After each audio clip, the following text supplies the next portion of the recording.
तो सुभद्रा योजनार गोटे बहुत बड़ इम्पोर्टाट अपडेट आसी।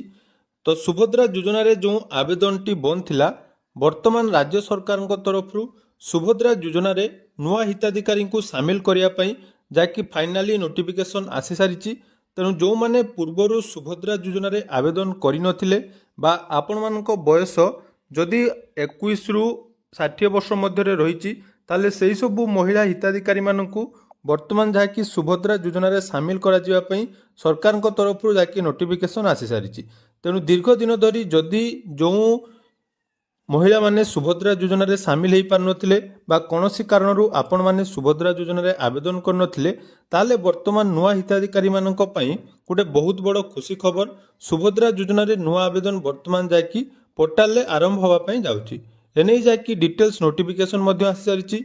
या सहित आहरी मध्य बहुत सारा नुआ नुआ अपडेट वर्तमान सुभद्रा योजना को नहीं वर्तमान जाकि विभाग तरफ सूचना दि जाइए।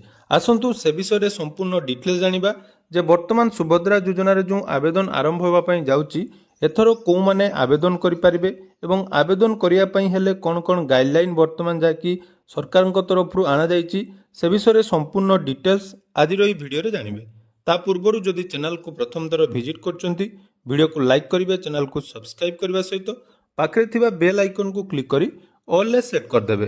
तो देखंतु सुभद्रा योजन जो गाइडलाइन रही जे राज्यर महिला मानू सुभद्रा योजन जो सहायता राशि मिलूची तेणु एथिरे जो मानकर आवेदन करेंगे आवेदनकारी बयस 21 रु 60 वर्ष मध्य होइथिबा आवश्यक।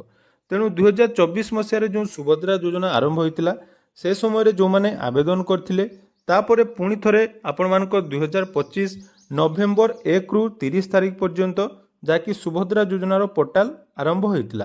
तेणु यही पोर्टाल से समय 21 वर्ष जो माने ऊर्ध्व रही सुभद्रा पोर्टाल आवेदन करथिले।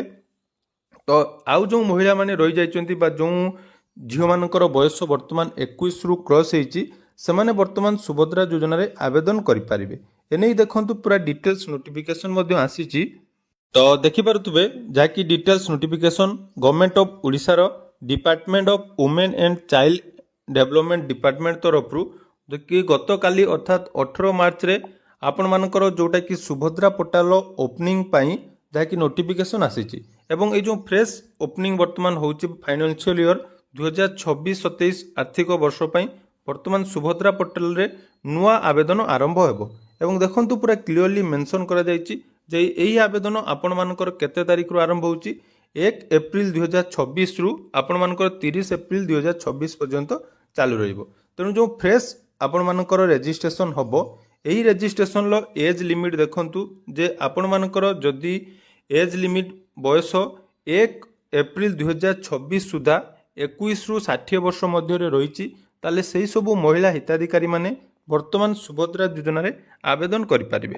तो देखंतु जो माने पूर्वर सुभद्रा योजन आवेदन करिसंती सेमानकु एठारे आवेदन करिया पई ताकि सुযোগ मिलिबो नाही जेहेतु आपण माने जदि पूर्वर आवेदन करचंती आपण माने टंका पाउचंती बा आपण मानको रिजेक्ट हेची ताले एठी आपण मानकर आवेदन हेई पारिबो नाही।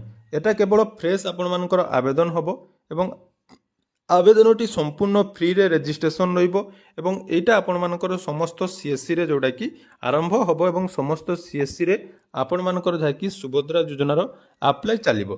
ता सहित देखंतु ऑनलाइन फॉर्म फिलअप जते बेले आपण माने करिवे तेनु एठी एप्रूवल आपण मानकर गुटे स्पेसिफिक डेट दिया जाइछि। तो से स्पेसिफिक डेट अनुसार आपण मानकर जोटा कि अप्लाई करा जिवो एवं अप्लाई रो डेट जोटा कि देखंतु 1 एप्रिल रु 30 एप्रिल पर्यंत रहिबो। या सहित देखंतु एथिरे जो रही आपण माने आवेदन करिया पई हेले आहुरी मध्य किछि गाइडलाइन दिया जाइछि जेमिति कि देखि पारुथबे एठी नुआ आवेदन पई जोटा कि जो महिला माने पूर्वर आवेदन करछन्ती सेमानकु शामिल करा जिवो नै 1/4/2026 सुधा आपण मानको बयस 21 रु 60 वर्ष होइतिबा दरकार। तेणु जोटा कि देखंतु एप्लिकेशन लो ड्यूरेशन मध्य दे दिया जाइछि जे आपण माने एप्रिल मासर ही नुआ आवेदन करें नहले या परे आपण मानकर आवेदन हबो नाही। आवेदन करिया पई हेले आपण माने जानिचंती गुटे हमर रहिछि फॉर्म एही फॉर्म आपण मानकु फिलअप करिया पई पड़िबो एवं एही फॉर्म आपण माने कोउठु पाइबे केमिति पाइबे से विषय सब किछि डिटेल्स मु देबी। ता सहित मने रखंतु जे आपण मानको बयस जोटा कि कहा जाइछि 1/4/2026 सुधा आपण मानको बयस केते हितबा दरकार ନା 21ରୁ 60 ବର୍ଷ ହେଇଥିବା ଦରକାର। 2005 ପୂର୍ବରୁ ଯେଉଁମାନେ ଆବେଦନ କରିବେ ସେମାନଙ୍କୁ ହିଁ ଏଠି ଯାଇକି ସୁଭଦ୍ରା ଯୋଜନାର ଟଙ୍କା ମିଳିବ। ତେଣୁ ଗୋଟେ ବହୁତ ବଡ଼ ଖୁସିର ଖବର, ଯେଉଁମାନେ ବି ଅପେକ୍ଷା କରିଥିଲେ ଯେ ଆମେ ଦୀର୍ଘ ଦିନ ଧରି ଆବେଦନ କରିନାହୁଁ, କୌଣସି କାରଣରୁ ଆପଣମାନଙ୍କର ଆବେଦନ ହେଇନଥିଲା, ତାହେଲେ ସେଇମାନେ ଆବେଦନ କରିପାରିବେ। ତେଣୁ ଆବେଦନ କରିବା ପାଇଁ ହେଲେ ଆପଣମାନଙ୍କୁ କୌଣସି ବି ଡକୁମେଣ୍ଟର ଆବଶ୍ୟକ ନାହିଁ। ଆପଣମାନେ ଭୁଲରେ ବି ଆପଣମାନଙ୍କର ଇନକମ୍ ସାର୍ଟିଫିକେଟ୍ କି କାଷ୍ଟ ସାର୍ଟିଫିକେଟ୍ ଏସବୁର କିଛି ଆବଶ୍ୟକ ନାହିଁ। କେବଳ ଆପଣମାନେ ଯେତେବେଳେ ଆବେଦନ ଆରମ୍ଭ ହେବ 1 ତାରିଖ ଠାରୁ ଆବେଦନ ଆରମ୍ଭ ହେଲେ ଆପଣ କ'ଣ କରିବେ ନା କେବଳ ନିଜ ନୂଆ ଫର୍ମଟି ଆପଣମାନେ CSC ସେଣ୍ଟରରୁ ଯାହାକି କଲେକ୍ଟ କରିବେ, ତାପରେ ଆପଣମାନଙ୍କର ଆବେଦନ ହେଇପାରିବ। ଏହା ସହିତ ଆପଣମାନଙ୍କର DBT ବା ଯେଉଁମାନଙ୍କର ଆକାଉଣ୍ଟ ଆପଣମାନେ ଖୋଲିଛନ୍ତି ତାର DBT ଲିଙ୍କ ଥିବା ଦରକାର।